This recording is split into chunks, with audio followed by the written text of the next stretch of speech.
പരിശുദ്ധ കന്യകാമാതാവിൻ്റെ മെയ് മാസ വണക്കം 14-ാം തീയതി. കന്യകാമറിയം ദൈവമാതാവ്. പരിശുദ്ധ കന്യകാമറിയത്തിന് നൽകപ്പെട്ട എല്ലാ ദൈവിക ആനുകൂല്യങ്ങളുടെയും അടിസ്ഥാനം അവൾ ദൈവമാതാവാകുന്നുവെന്നതാണ്. മനുഷ്യവംശം മറിയത്തെ സ്നേഹിക്കുകയും വണങ്ങുകയും ചെയ്യുന്നതും അവൾ ദൈവത്തിൻ്റെ അമ്മയായതിനാലാണ്.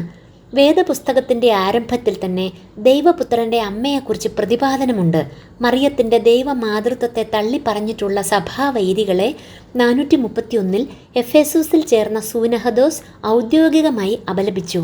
1964 സമാപിച്ച രണ്ടാം വത്തിക്കാൻ സൂനഹദോസ് തിരുസഭയെക്കുറിച്ചുള്ള പ്രമാണരേഖയിൽ മറിയത്തിൻ്റെ ദൈവമാതൃത്വത്തെക്കുറിച്ച് പ്രത്യേകം പ്രതിപാദിച്ചിട്ടുണ്ട്.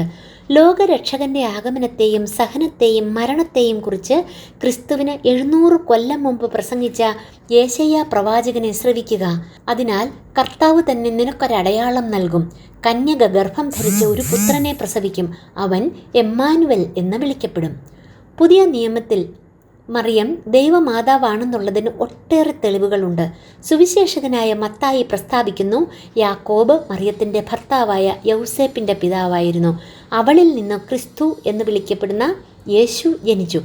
കാനായിലെ വിവാഹവിരുന്നിൽ യേശുവിൻ്റെ മാതാവായ മറിയം ക്ഷണിക്കപ്പെട്ടിരുന്നുവെന്ന പരാമർശമുണ്ട്. യേശു ജനക്കൂട്ടത്തോട് പ്രസംഗിച്ചു കൊണ്ടിരുന്നപ്പോൾ അവിടുത്തെ അമ്മയും സഹോദരന്മാരും അവിടുത്തോട് സംസാരിക്കാൻ ആഗ്രഹിച്ചു പുറത്തു നിന്നിരുന്നു. തിരുസഭയുടെ ആരാധനക്രമത്തിലും ദൈവമാതാവെന്ന് ആവർത്തിച്ച് അഭിസംബോധന ചെയ്യുന്നുണ്ട്.